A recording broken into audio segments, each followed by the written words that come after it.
This is non-conformist phrase. Cut the span, cut the string. Say his name, say the sins. Tear the mask off the king. Turn it up, let it ring. Non-conformist fringe. Suit and tie carnival. Cheap cologne. He points at every mirror, swears it's someone else to blame. We drag the lies to daylight, kick the halo off his head. If the truth feels like an insult, maybe that's the thing you dread. This is non-conformist friend. Cut the spin, cut the string, say his name. King, turn it up, let it ring. Non-conformist fringe.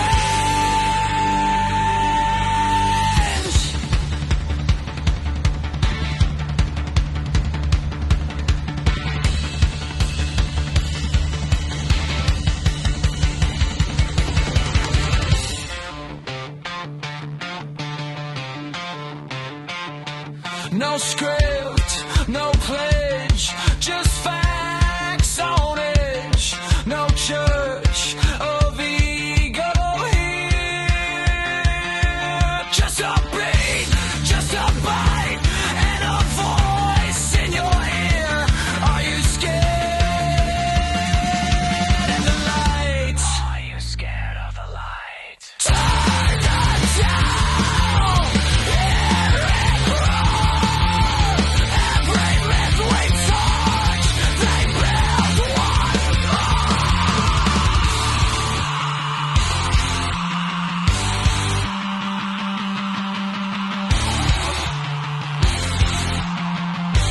This is non-conformist friend. Cut the spin, cut the string. Say his name, say the sins. Tear the mask off the king. Turn it up, let it ring. Non-conformist friend.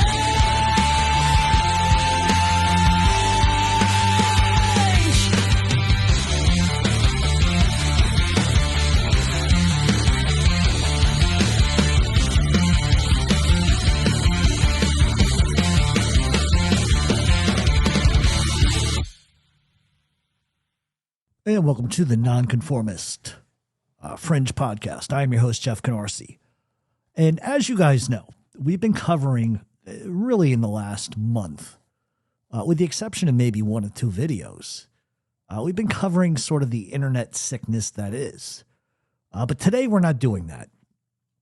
Today we're going to talk about Donald Trump and everything that is Donald Trump. And especially with this Nicolás Maduro stuff, the Cuban stuff, the Greenland stuff, because I think, and this is the best reference point that I can give to people, is a lot of people, I would say that if I polled 100 people that are subscribed to this channel and asked them if they had ever been to Europe, probably over 90% have never been to Europe. So they don't understand the difference between the way that the American political system works as far as news, right? It used to be, back in the day, news was news. Everybody had their sort of side of things. There was really not this sort of pressure to cover it from just a Democratic angle or a Republican angle, but that's what this country has become. And if you've ever been to Europe, you see how this works, because when you hear an opinion of people that live in a European country about your country based on what they're hearing, it really begins to make sense in a different kind of way. And the other way to sort of describe this is when we talk about North Korea, we always kind of laugh and kid because they're not allowed on the internet. Everything that is sort of fed to them in a bubble. They're only allowed to know certain things. And that's what this country has become, whether you realize it or not. And that's why I say people who haven't been to Europe don't understand how this works. This has become a country that now the lie is the truth and the truth is the lie. And when all of this stuff started happening with Maduro and Venezuela and just all of this stuff in the last 2 weeks, a week and a half, 2 weeks, I started really thinking about how blind American society is, how blind Trump supporters are, because you are blind. Whether you realize it or not, you're blind. And I am the type of person that was a lifelong Democrat. I've never hid that. I'm not a liberal. But I also have a lot of beliefs that are sort of the middle of the road too.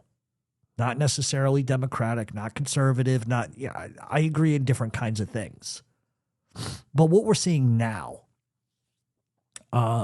is interesting, because the longer you keep watching this, whether or not you're a Trump person or not, you have got to start realizing and seeing it for what it is. And a lot of you don't want to do that. And for the life of me, I can't understand how a whole entire sect of the American population can be this stupid. And it's not a matter of what you believe in politically. It's the lies you believe.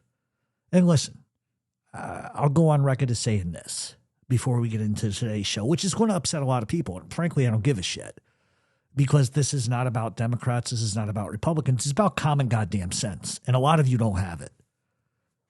Now, are politicians honest? No, they're all liars. They're all liars. Not a single president gives a fuck about you, doesn't care about anything you have to say. That is one of the most egocentric jobs you could ever have. And the fact that we do have somebody in office who was a draft dodger, amongst other things, and I'm not going to go down a litany list of things that Donald Trump has done. And so some of you would say, oh, he doesn't ever talk about Biden. Listen, Biden was too old, should have gotten out of office a long time ago. Made a lot of mistakes. No ifs, ands, or buts about it. However, the problem is what you're being fed now is historic bullshit. It's historic bullshit. And so we're going to drop the pretense, and we're going to stop pretending that this is a complicated thing, because this really isn't. This is not complicated. It's just dishonest. And the press and the Republicans and the Democrats want you confused. And confused people, and the reason why they do this is because confused people don't ask questions. Confused people clap when they're told to clap. And see, when a politician starts talking about foreign oil, your brain is supposed to shut down and go, oh, wow, okay, sounds important. Must be dangerous. Better trust the guy with the flag pin. And that's the trick. And here's the truth they will not say out loud. Oil does not belong to whoever wants it the most. It doesn't belong to whoever sanctions the hardest. It doesn't belong to whoever bombs the loudest. It doesn't belong to whoever calls the other guy a criminal first. It belongs to the country where it is sitting in the ground. That's it. That's the rule. It's simple, it's clean, but it's not sexy enough for cable news. And so when you hear a guy say, yeah, well, Venezuela's oil should really be ours, like Donald Trump said, that's not leadership, that's theft with a microphone. And that's exactly what he's done. And that's a mugging with a press conference. And then comes the follow-up lie, and it's my favorite one. We're doing this for democracy. Yeah, really? It's funny how democracy always lives right under the valuable resources that a country can provide. Never under dirt, never under sand, never under poor people with nothing. Isn't that a coincidence? It's always under oil, It's always under mineral, and it's always under something that you can sell. And then what they do to enable this is they bring out the villain, the spooky villain, big bad Nicolás Maduro. Drugs, crime, chaos, scary words, short sentences, and small hands.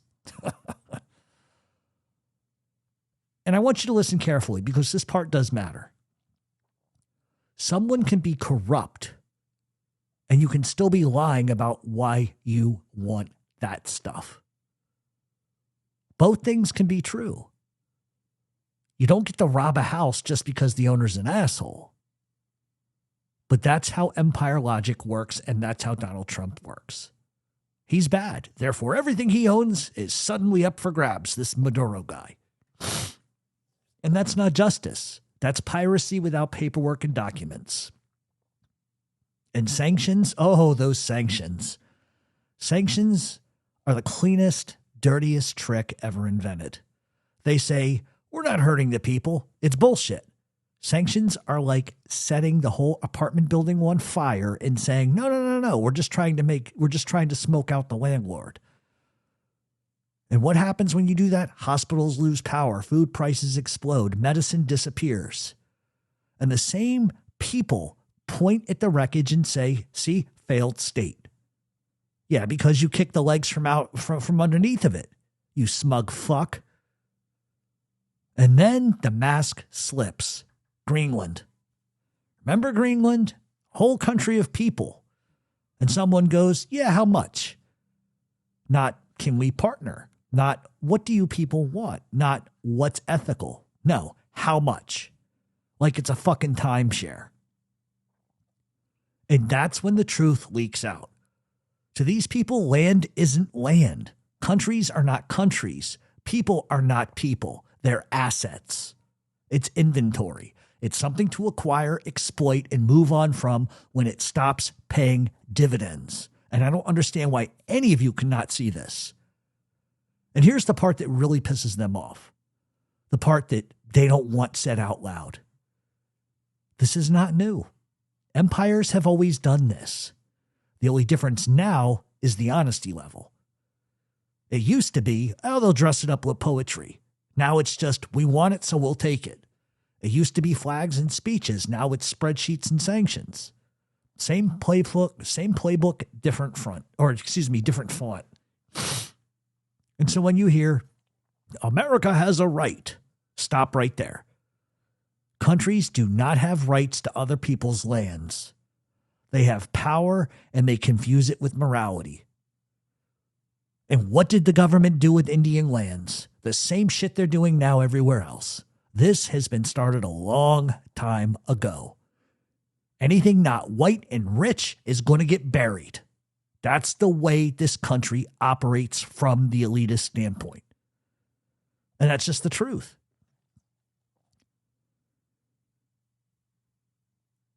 So countries don't have rights to other people's land. They have power, and they confuse that with morality. And when the power starts calling itself justice, history gets ugly really fast. And so here's the real smell test, the one nobody ever bothers to even look at.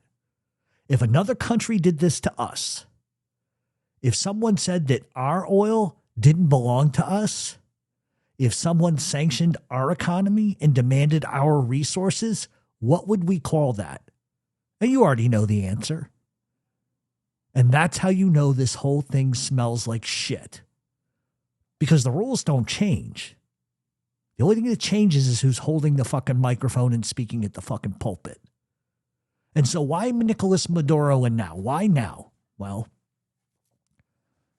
let's cut through the official mumbo jumbo and the political spin and talk like somebody who doesn't have to pander to pundits or poll numbers. And here it is in plain fucking English. When someone stands up and says, we are going to take out a head of state because of drugs and democracy and migration, that's like a kid yelling, I'm not hitting you because I don't like you. I'm hitting you for your attitude. And it's bullshit. You don't bomb a country because of a few bad actors existing there. You do that because you want something they have and you think you're entitled to it, i.e. Iraq war. George Bush and oil, same goddamn thing. But what's funny about that is the Saudis really control, I believe, Venezuela has more oil than anybody, right? And then I think it's the Saudis. The Saudis were involved in 9/11. The Saudis killed honest journalists. We don't dare go near them. And why is that? Because the Saudis own our asses. They always have. And that's just the truth. And so let's be honest. Venezuela has oil, lots of it. Not just a little drip down a pipeline, more than anybody else on the planet. And when someone says, oh, we're going to fix your oil fields, we're going to make money for you and me, you can bet your last barrel it's not charity. It's the same story humans have been telling themselves and everyone else since someone figured out how to barter. Take what you want, dress it up in words, and make it sound righteous. Drugs, migration, democracy, that's the marketing. And the product, oil, influence, control, and power. That's what this is all about. Because if we were really about helping people, there would be half as much bombing and twice as much investment in basic services. But investments don't make headlines. Doing the right thing doesn't make headlines. War does. And so you get a press conference about cartels and Donald Trump telling you how bad Maduro is. And somewhere down that long speech is the bit about who gets to sell the oil and who doesn't. That's the engine. It's not liberation. It's not security. It's not drugs. It's oil. And if you're honest with yourself, you know this is not the first time a rich country decided to overthrow a leader or at least squeeze them on the way to the bank. So when we look at Donald Trump versus Nicolás Maduro, this is all about oil, sovereignty, power politics, and the big stupid lie that you people are all supposed to swallow. And so let's welcome everybody to the freak show, because that's what this is today. And let's start with the obvious. This is not a morality play. This isn't democracy versus dictatorship. This isn't the good guy riding in on a fat white horse to save brown people from themselves. This is about oil, power, and who gets to lie loudest with a flag waving behind them. Donald Trump says Venezuela's oil should belong to the United States. In fact, he has said it does. But he's lying. He's lying. It doesn't belong to us. It never has. And to back up what they're trying to do, they make Nicolás Maduro a cartoon villain. Drugs, gangs, chaos, evil mustache and all. Ooh, spooky people. And somewhere in the middle is reality. Gagged, duct taped, and shoved into a trunk of a fucking Cadillac. And what's funny is I watch the American public, and especially the politicians, pretend not to understand what's going on. And here's the boring truth, which is exactly why politicians don't like this subject material. Venezuela's oil belongs to Venezuela. Not spiritually, not emotionally, legally, historically, and under international law. And there is a UN-recognized principle called the Permanent Sovereignty over Natural Resources Law, which basically says, if it's under your ground, it's yours. Not Exxon's, not Washington's, not Donald Trump's, or not the fat pig with the biggest military barking behind him. That's just how it works. U.S. companies didn't own Venezuelan oil. What they had was permission slips. And when Venezuela nationalized its oil industry, that wasn't theft. It's the equivalent of saying, thanks for visiting, now go to fuck home. But in Trump world, contracts are optional. Laws are just merely fucking suggestions. And whoever yells deal the loudest thinks they win the fucking planet. And so you have to look at Trump's his logic here, his oil logic. Trump's approach to Venezuelan oil can be summarized as, we're powerful, we pressured them, we deserve something. That's not law. That's not ethics. That's mafia logic with better suits. And sanctions wreck a country's economy, and then suddenly the wreckage becomes leverage. And that's like breaking somebody's fucking legs and charging them with rent for the wheelchair ramp.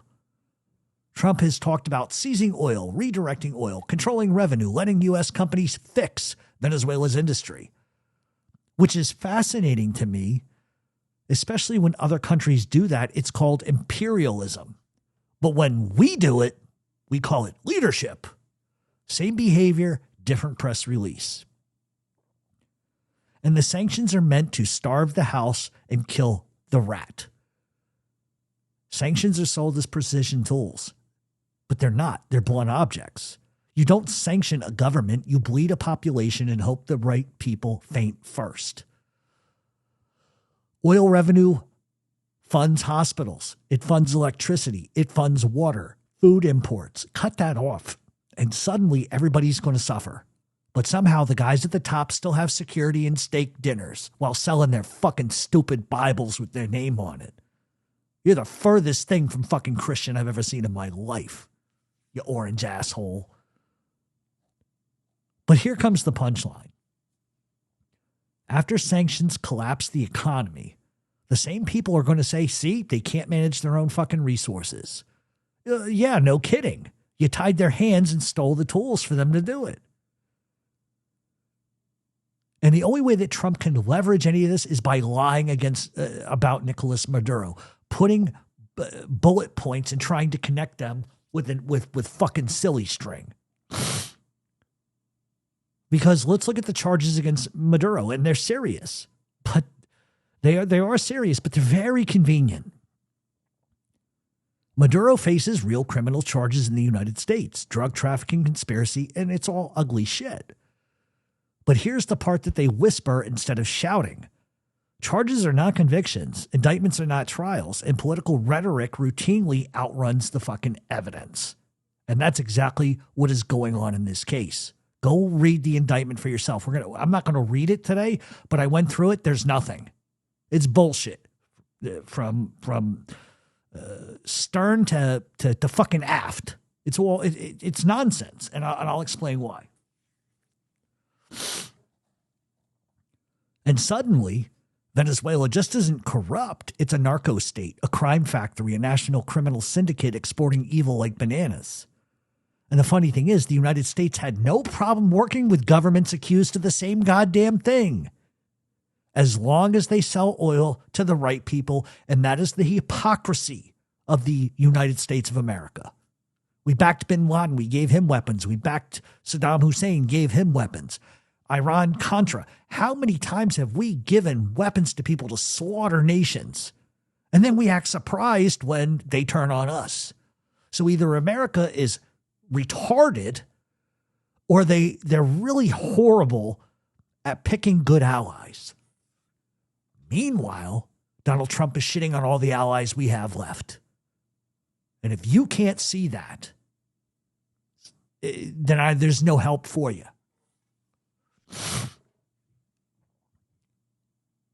The U.S. has never had a problem working with people like this. The Saudis especially. This isn't about drugs. This is about who controls the spigot. Who controls it? And I love the selective outrage. The Olympic sport of hypocrisy that goes on. And if corruption were the real issue, half the world's governments would be sanctioned back into the fucking Stone Age. But they're not. It's because outrage is very selective and the morality has a fucking zip code as long as that zip code gets along with DC's zip code. Oil-rich allies get concerns. Oil-rich enemies get indictments. Funny how that works. And then he begins to start talking about fucking Greenland. Because this is where the joke stops being funny and starts being very revealing about this guy. He has suggested buying Greenland, military action. You've heard it in the last few days. He won't negotiate with his people. He won't respect their autonomy. He just wants to buy it like a condo, like a fucking golf course, like a pile of rocks with a price tag. Why? Oil, minerals, strategic value. And Greenland has said politely and firmly, go fuck yourself. We're not for sale. And that's the same answer that Venezuela gave the United States for decades. Different climate, same message, same deaf ears. And the bigger pattern is everything is a commodity. And it's the through line that nobody wants to talk about. In this worldview, land is a product, oil is a prize, and people are background noise. And if you're strong enough, rich enough, or armed enough, rules become flexible, law becomes a tool, justice becomes a slogan. And this is nothing new. It's just a lot less dressed up these days. Trump didn't invent this mindset. He just said the quiet part out loud without the, usual diplomatic cologne. And it's going to be the lie that keeps selling. And so let's recap without the fairy tales. Venezuelan oil does not belong to us, never has. It is theirs. Sanctions do not transfer ownership. Power does not equal legality. Maduro may or may not be guilty of crimes, but that doesn't turn his country into a fucking free-for-all, like a stop and shop with everything 50% off. Greenland is not for sale. And neither are sovereign nations, no matter how badly someone wants the minerals underneath of them. And that's what this is all about. This is not about democracy, it's about control. And the biggest lie isn't that Maduro is a saint. It's that all the people pointing fingers are doing this out of pure moral concern. They're not. They're doing what empires have always done. Take what you can, justify it later, and how dare you try to stop us.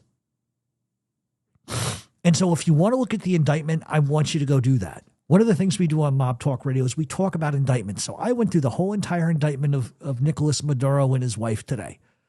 Now, just to show you a reference point, when we're talking about organized crime indictments, typically you will see a sort of biographical 5 or 7 pages about organized crime, the mafia, how it started, who the early leaders were, what they do, what they don't do. And then in the assumed the corresponding pages, they will literally lay out for the jury what crimes they're accused of, and they give dates and times and examples of what they have.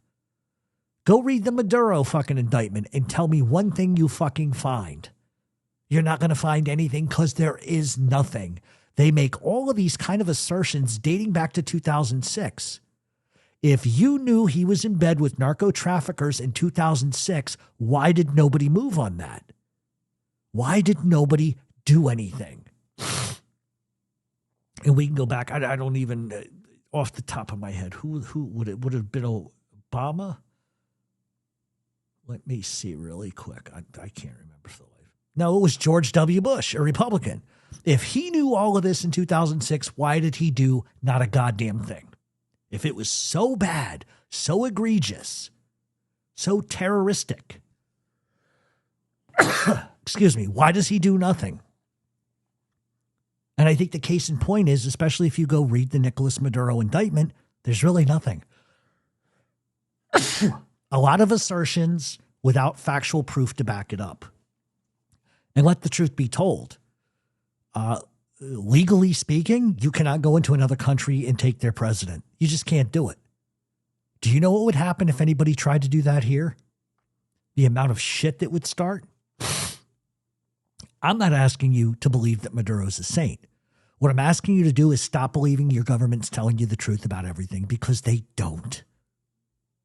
And everything that I looked at and saw, it just doesn't pass the smell test, because there's nothing in there that points directly to them. Oh, he took a $100,000 bribe. Where's the proof of that? You don't have any informants. Half the people that you in this indictment name have disappeared. Either they're no longer alive or they're in hiding. And that's my point. Now, if you show me a video with him on the phone taking money from narco traffickers, ordering people killed, okay, that's different. But what gives you the right to go into that country and do anything? It's none of your business. But he did it because he wanted their fucking oil. That's all it is. You think removing that guy is going to somehow end narco shit there? You think going into Colombia is going to end the narco shit? You've got another thing coming. You think going into Cuba is going to stop Cuba from being a communist-run country? You're wrong. This is what scourges of societies historically who run countries do. Go back to the fucking 1600s, 1700s. You see this shit all over the place. He's no different. But I encourage you to go read that indictment. Like I said, you have to prove that drugs came into this goddamn country from Venezuela. And they can't. They're just making, I'm not saying they're totally making it up, but I'm just saying there is no definitive proof 100% that this guy did this. Did you see what they did to his wife? They beat the shit out of her. Eyes all black and blue. Oh, she bumped her head. No, those are punch marks. So congratulations, the DEA beat the piss out of them. Can't do that. And I'm not defending a guy who's a narco trafficker and who's done awful shit. I just don't believe what the government says. Because the government will lie to you to get what they want. And Marco Rubio is the biggest little pile of sleazebag Cuban shit I've ever seen in my life. He is an ultimate piece of shit. They want oil and money. And Greenland has only become, see, what Trump does, and I don't know if you guys see through this. Trump says, oh, from a strategic aspect, they've got Russian ships there, they've got this there, they got that there. We just want to be there to maintain. Did you know that Russian submarines are often caught less than 90 miles off American shores? We do nothing. How many times have the Russians flown planes literally 5 miles from a U.S. line and they've done nothing? So you can't be that concerned with it, especially in a country that is far away from us. You have 8, Alaska. You have all of these other places that have military installations. And Greenland, on top of it, has allowed U.S. military planes to land there. But it's not enough. Oh, no. Trump wants to get their oil and their minerals. That's all this is about. You don't need to be in Greenland for a political / military stance. You don't need to be there. And anybody that knows anything about the U.S. military realizes that is not a hub that the United States really has to have. Because if that were the case, it would have happened in the fucking 60s. Especially when the Cold War shit started. So stop believing the bullshit they're selling. It's nonsense. And so Trump, now is going to focus on Cuba. And he does that because he knows Cuba is linked to Venezuelan oil. Because for over 20 years, Cuba has relied heavily on Venezuelan oil supplies under the barter arrangement that exchanged Venezuelan crude for Cuban professionals like doctors, teachers, and security personnel. And that supply historically covered a large portion of Cubans' energy needs. And that came from Congress.gov. But today, because of U.S. pressure on Venezuelan oil exports, Venezuelan shipments to Cuba have fallen sharply from their peak. And Cuba now faces severe fuel shortages, long blackouts, and energy crises because it cannot import enough oil at market prices. And so when Trump has these policies that squeeze Venezuela's oil production, they are indirectly squeezing Cuba's energy lifeline, and they don't care. All this is strategic, political, and electoral motivations. Trump's toughest stance on Cuba, it's not about human rights. He doesn't give a fuck if they live or die. And he doesn't give a fuck if you live or die either. It's not about human rights, because if it was, we would have been there a long time ago to try to help. And it's not about democracy. This is domestic political incentive because they want to appeal to anti-Castro voters, especially in Florida. Don't think Florida has nothing to do with this. Cold War style framing, where Cuba is cast as an ideological enemy and partner to Maduro. Yet there's no proof that exists. Pressure on Venezuela by targeting its allies, making Havana a secondary front, and the campaign against Maduro government is what they were trying to achieve.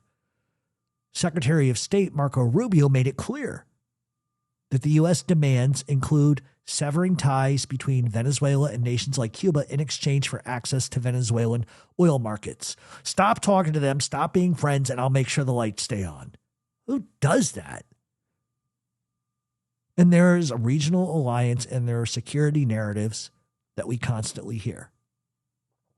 Historically speaking, Cuba has always supported Venezuela with advisors, security cooperation, and political backing. And in the recent U.S. raid that ousted Maduro, Cuba condemned the action as state terrorism and denounced it as a breach of international law, highlighting how deeply intertwined their government has been. And it is state terrorism, and it is breaking international law. You can't do what he did. But from Havana's perspective, U.S. pressure on Venezuela is part of a broader attempt to weaken Cuban positions in Latin America. And so what would happen if the U.S. escalates further with Cuba? What is going to happen? Well, if the U.S. pressure on Cuba were to escalate beyond sanctions and bullshit rhetoric, there are some key possible developments grounded in current dynamics and historical patterns that are going to happen. The first thing that's going to happen is you're going to get deepening humanitarian and economic issues. Cuba's already fragile to begin with financially, and it's only going to collapse further if Venezuela's oil supply gets cut off completely. Cuba's access to alternative fuel imports from Mexico or Russia remains limited by sanctions or secondary pressure targets, or, the U.S. military seasoned ships.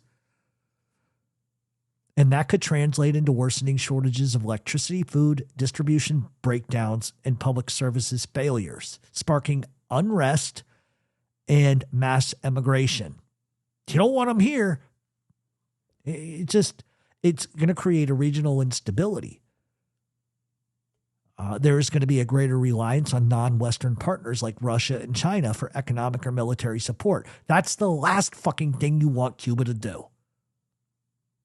So I question if Trump is smart or stupid. It's going to force them to make closer ties with neighboring regimes opposed to U.S. policy, fueling a new block of geopolitical tension in the Caribbean. And this could very well turn Cuba from an isolated economic crisis into a flashpoint of wider hemispheric competition, which is what you don't want. And while Cuba's government has said it's not going to directly enter into a conflict with the United States if things escalate militarily, a deepening confrontation is still going to lead to Cuban support for an anti-U.S. movement in the region, greater military cooperation with partners of Venezuela or other U.S. rivals like China and Russia, and a cycle of tit-for-tat sanctions, naval blockades, naval confrontations in the Caribbean waters. And even without full-scale invasion, accidental escalation between patrols, seizures of ships, or regional forces are going to trigger a wider issue. But why else would they do this? Well, domestic politics, Florida. That's what this is all about. And the single biggest reason for all of this is electoral, not strategic. Trump's Cuba policy is aimed squarely at anti-Castro Cuban American voters in Florida, especially older, hardline exile communities. For decades, U.S. politicians learned that being soft on Cuba equaled attack ads, and being tough on Cuba equaled votes, donations, and media support. And Trump didn't invent this shit. He just dialed it up and stripped away the diplomatic language. And by reversing Obama-era normalization, Trump has signaled that I'm on your side, I hate the regime, and I won't pretend otherwise. And that plays extremely well in Florida politics, which often decides national elections. And this is all about Cold War thinking that never died. Trump's worldview is old school Cold War, even if he doesn't use that academic language because he can't speak academically. And in that mindset, Cuba is just a country. It isn't just a country. It's a symbol. It's a leftover insult from the Cold War that was never fully resolved. And to people who think this way, Cuba existing as a socialized state 90 miles from Florida is still seen as a humiliation, a defiance, and proof that the United States doesn't fully dominate its hemisphere. So any hostility towards Cuba becomes emotional, not rational. And Trump and his advisors often lump Cuba, Venezuela, and Nicaragua into a single villain package. It's in his narrative. Cuba is the brains, Venezuela is the money, and Nicaragua is the junior partner. And whether or not this framing reflects reality, it's politically useful. It turns complex regional dynamics into a comic book enemy block. And after going after Cuba, rhetorically or economically, that's a way to justify pressure on Venezuela, to frame Latin America as a security threat, because Trump doesn't like Hispanics. We know this. He's been very vocal about all Mexicans being rapists and drug dealers. And it allows to sell sanctions as intervention and containment. And when you look at transactional foreign policy, so what do we get out of it? Well, Trump doesn't approach foreign policy in any moral or diplomatic terms at all. He approaches it like real estate. His unspoken questions are always, what do we get? Who's winning? Who's losing? Why aren't we getting paid? Cuba doesn't pay the U.S. in that worldview. No major U.S. corporate access, no visible submission, no public concession that Trump can brand as a win. It's all about winning. And so engagement looks like weakness to him, while punishment looks like leverage. And undoing Barack Obama, don't know what you guys think about him. I'm sure a lot of you don't like him, but he's trying to undo what Obama did, because Trump's Cuba stance is also about erasing Barack Obama's legacy. Obama opening to Cuba symbolized diplomacy over coercion, engagement over isolation, and a generational shift in the United States in Cuban relations. And Trump reversed that course, not because it failed, but because it represented a philosophy he doesn't like. In Trump's political universe, if Obama did it, it must be wrong. And that alone is a powerful motivator. And Cuba looks tempting to a strongman style politician because it's small, it's sanctioned, it's already isolated, and it can't really retaliate in any kind of way. And that creates the illusion that we can squeeze them into something that will finally break for us. But the reality is the embargo has lasted over 60 years. The Cuban government has adapted. Ordinary Cubans suffered far more than elites, which brings us to the quiet truth that nobody's going to ever talk about. So what is this not about? Well, despite the rhetoric, Trump's interest in Cuba is not primarily about human rights. He doesn't give a shit about anybody. It's not about, really, democracy. And it's definitely not about national security, because Cuba poses no threat to the U.S. military ever. Those are justifications that he makes, not the causes. But the bottom line is Trump wants to confront Cuba because it wins votes in Florida. It satisfies Cold War nostalgia. It fits a strongman worldview. It supports pressure campaigns on Venezuela. And it lets him look tough with almost zero risk. And it reverses Obama-era diplomacy. And Cuba is less a target than a stage. It's a place where Trump can perform strength without paying much of a price at all. And that's the only thing that guy's even capable of doing. And so let's cut all of the diplomatic bullshit and talk like a human being for a minute. This whole situation, look at it for yourself. Look at the whole situation, and you tell me what's really going on. The word Cuba means something different depending on who's opening their fucking mouth. To the Cuban people, it means power outages, fuel shortages, aging infrastructure, and a society pushed to the edge by forces bigger than them. To the U.S. political class, Cuba's a prop in a larger story. Look at the bad guys. Look at those red commie bastards. But here's what Cuba doesn't have. Cuba doesn't have jets. Cuba doesn't have oil. It doesn't even have enough money to fix its own goddamn power grid. But it does have a history, a memory of resisting a superpower. And that pisses off people who never learned how to lose with any goddamn shred of dignity. And here's the kicker. When the U.S. squeezes Venezuela's oil, cutting off energy lifeline to Cuba that they depend on, and then act shocked by the suffering, that's not foreign policy. That's like pulling the plug on somebody's heart and saying, oh, look at how weak his heart is. It's the oldest trick in the goddamn book. Create the problem, then point at it and act righteous about it. And they don't even bother to hide it anymore. Government used to hide shit like this. They don't even do it anymore. You take Cuba's fuel from Venezuela, and when Cuba does collapse, they act like, well, we're just enforcing democracy.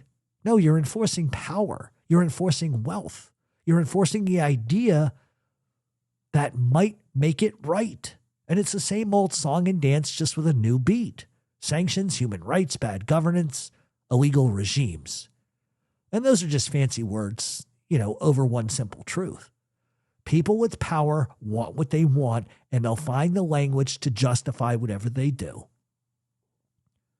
Venezuela has oil, Cuba doesn't. So Cuba gets dragged into a fight over someone else's oil like some poor kid stuck in the middle of an adult argument. And the adults keep yelling, look over here, look over here. And while the people are, the true victims of this are the people that are paying the price, the ones that have no seat at the table, the ones that don't have food, the ones that don't have any fucking lights on. Those are the ones that pay for his dreams and his aspirations of nonsense and bullshit. That's not geopolitics. Geopolitics. That's a playground bully with a title and a press pass. That's all it is. He's killing people in boats in Venezuela waters that have never, ever had a day in court. Yet, here's what I find more disturbing. How come we're not seeing photos of the tons of cocaine they're bringing in? How come when they blow up these goddamn boats and kill everybody in the boat, how come we're not seeing any photos of the cocaine? Did you know, in fact, that most of these people they've killed are not narco traffickers at all? Did you know that? Those are war crimes, whether you realize it or not. And I'm going to give you this sort of narrative. If a Russian ship pulled into New York City, what do you think would happen? How quickly would shit escalate? Right? They're here. They're coming into our area. So therefore, I would say you're probably justified doing what you got to do. We are killing people in another country on other boats that he says are transporting narcotics. Where are the narcotics? Where is their day in court? I'm sorry. But our country was founded on certain principles, certain beliefs. You get to have your day in court. You do not have the right to go into a third world fucking country and just start killing people because you want to. But in case you guys didn't know, I'm going to tell you something. The CIA and the NSA every Tuesday bring out a kill list. And you can call me batshit crazy and say that's not true, but there are multiple former CIA agents and NSA agents that have told these stories. Every Tuesday, the government is given a kill list of everybody the CIA says needs to be killed. And the way that this runs is the names are dropped off to CIA agents. A CIA agent is contracted to kill that individual, goes and kills that individual in another country, comes back and goes to number 2. Oh, number 2's on the list. Where am I going? Caracas, on the way. And if you think that that's not true, and you don't think that this country is guilty of shit like that, you're out of your fucking minds. Now, the NSA and the CIA like to try to clean this up by saying, well, most of them are terrorists. It's not true either. That is not true. It's not true. So the point I'm trying to get across by bringing that up to you is, well, a lot of us, and I'm not anti-American. That's what you guys will say. Oh, he's anti-American. I'm really not. I think we have the greatest country in the world, but we're led by a bunch of fucking demonic sociopaths. And if you think that they're not capable of just killing people for no reason, you're wrong. Every country does it. It's not just ours. But you have to stop and think once in a while that the shit you're being spoon-fed isn't right. It isn't right. None of you wanted Edward Snowden gutted and fucking hung in the town square when he dimed out the government. None of you said that. You all thought, oh, what a hero. He came forward and spilled his guts. He's a fucking rat. That's what he is. But I happen to agree with him. We were torturing people, which is against everything we stand for as a nation, torturing people. And Abu Ghraib. Torture. Waterboarding and torture. Some of you may have the stance that, well, it's war. Shit happens. Right. Right. But if any other country did that to our people, we would go over there and bomb the shit out of their country. It's just how it works. I love this country. And this country has a lot of power. The problem is that the people we put in office are scumbags. The people we put in office are liars. And this guy that we have now is a warlord. He's a warlord, and he's a war criminal. He's a war criminal. You cannot do what he does, but he does it. And so one of the argument lines you'll hear from people that are technically Democrats is always Trump, Trump, Trump, Trump, Trump, Trump. Well, the Democrats are doing nothing. They've sat on their hands and they put their hands under their ass and sat on them for the last 4 years. They've done nothing. The Democrats have nobody to blame but themselves for this. They have refused to change with the times. They want to stick to this Me Too movement bullshit, which I'm not saying that that's not validated. It is, but let's get over it and move on to something else. If you don't want somebody in office, you don't like their policies, then you do something about it. You get up and speak out against it. But with this president, you can't. Because look at what he did yesterday. A Navy captain who spoke out and said, and I quote, "The military has a job to do. They must do it. But if the mandate for asking them to do something is illegal, do not do it." But yet Trump and his people took that and tried to warp it the other way. And that fucking lowlife, weirdo, creep show, zombie-looking skell, Pete Hegseth, wants to take away this guy's fucking insurance, wants to take away this guy's reputation, wants to take away all his military benefits, even though he served this country for 30 fucking years. Because he didn't like what the guy said. That's where we're at. Can you people not see this shit? So here's what I want some of you to do. Some of you felons like me. The next fucking time you try to get a real job because you want to do good things for yourself, and they ask if you have felonies, say, yes, I have however many you have. Let's hope it's under a threshold of 5. And tell them, I have 5 felonies. That's 30 less than Donald Trump has. So when do I start? And if they dare tell you, well, we don't hire felons, get a lawyer and sue.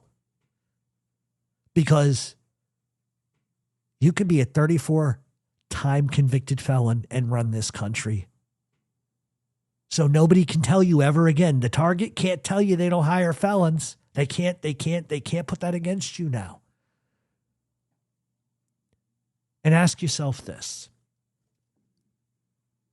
Convicted felon, not just because I say it, convicted. And I know we talk about all of this rat shit all the time and everything on YouTube, but I thought this was kind of humorous. How does a guy convicted of 34 felonies never spend a day in jail? How does that happen? How does that happen? Meanwhile, President Clinton gets a blowjob. You guys wanted to hang him in the town square.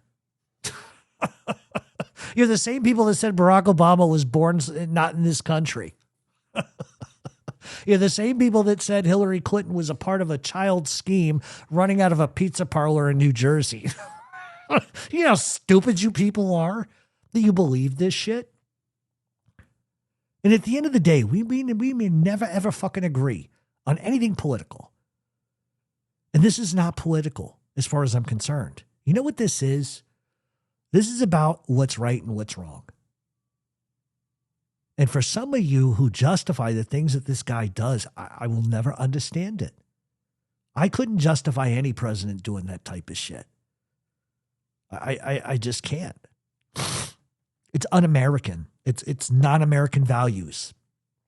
We are not a war-like country. But how long did it take this fucking orange-haired fat fuck to turn around and change the Department of Defense to the Department of War?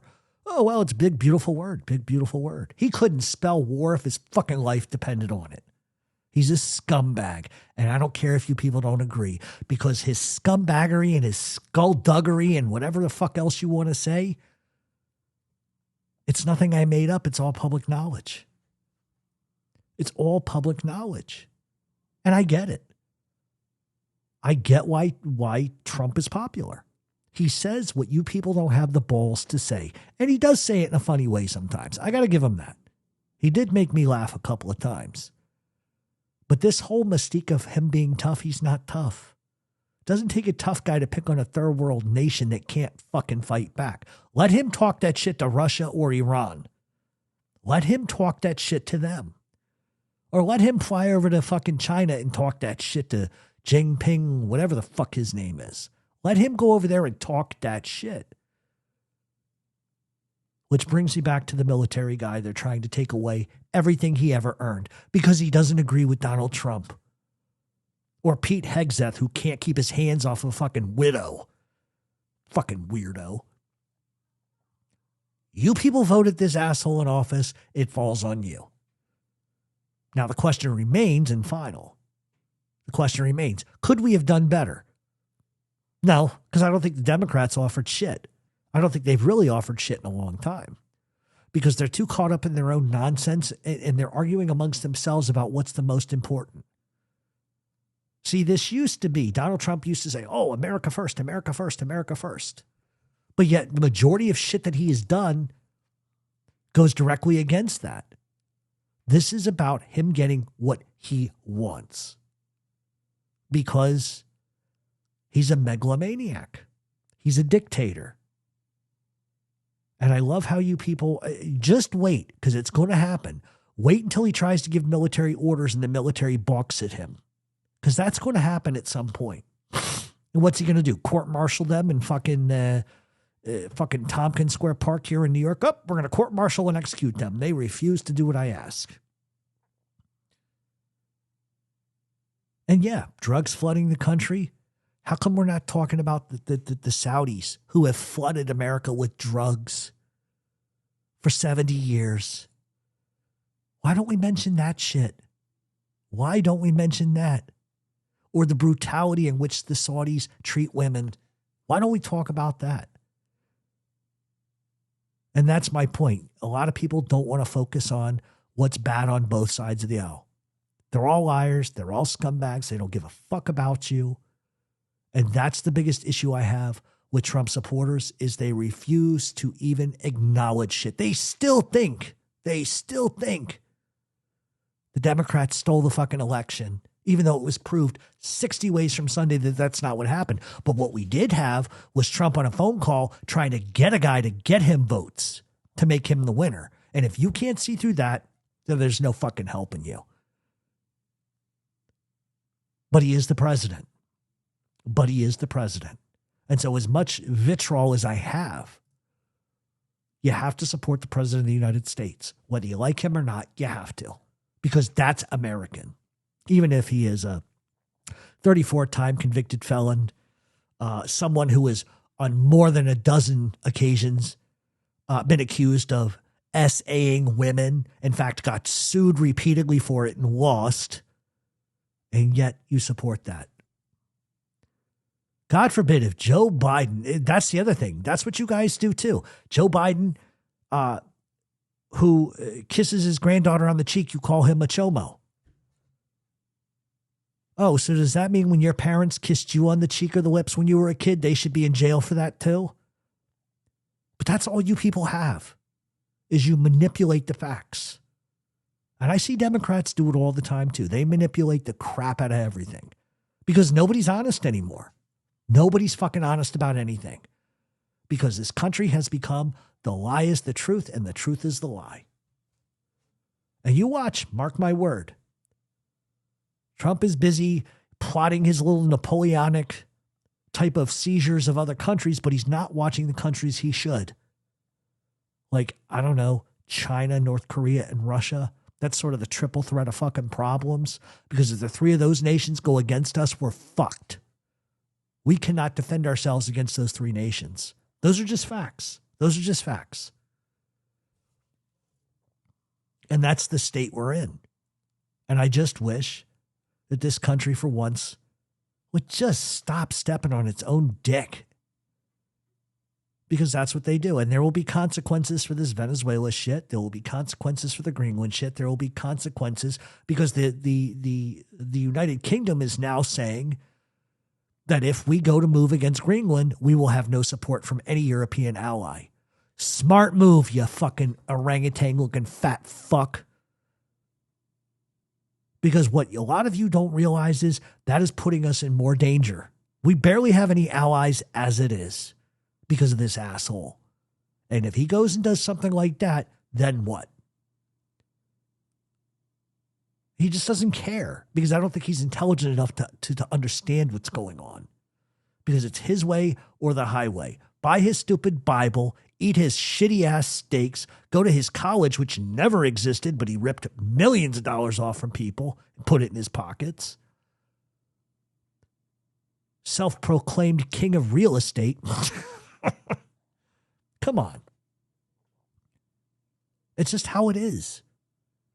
And the problem is you can't have a political discussion with anybody because it's not about being right, right? So that's the whole key to this. It's not about being right. It's about having dignity and having a discussion.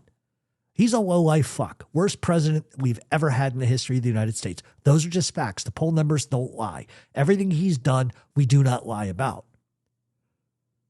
But at the same time, what I'm going to say to Democrats is, who bitch, you're not offering anything better. This is what we have, and we have what we have because the Democrats have nobody with any talent other than one or two people that will be coming up, probably in the next election cycle. But if Democrats don't get off their asses and change how they think, and here's the thing, anytime you're in a war with somebody, let's just use an example of fighting with the YouTube creator, okay? The Democrats need to combat the YouTube creator that they're fighting with, which is Donald Trump. And they don't. Because they think they're better than that. Oh, we're not going to get into the mud. We're just going to sit back and just not do anything. That's their biggest mistake. Because how you beat Trump into the ground is making him having to acknowledge he's a lowlife. If you can acknowledge and make him look like a lowlife in the press, you're winning. This is a president who can't let Jimmy Kimmel just go on his show and make fun of him. He gets so butthurt. And that's just the reality. That is not how a president leads a country. It's just not. And why this has become commonplace, I don't know. Because all of Congress is fucking spineless. They're all fucking spineless. Anyway, so that's going to be it for the political rhetoric for today. But I just wanted to make the point clear.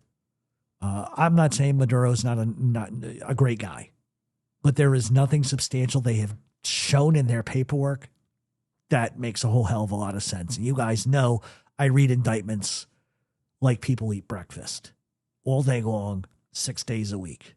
And I just don't see it. Doesn't mean it's not true, but I just don't see the correlation because they desperately need a reason to take oil. They just desperately need it. You can't take something that doesn't fucking belong to you. But then again, ask the Native Americans. Just ask them what happened to them historically. Nothing's changed. Nothing's changed. It's just a different shade of brown now. That's all it is. And that's all it's ever been. And until somebody gets some balls to run a country the right fucking way and take their ego out of it, this is just the way it's going to be. It's just the way it's going to be. Have a good one, everybody.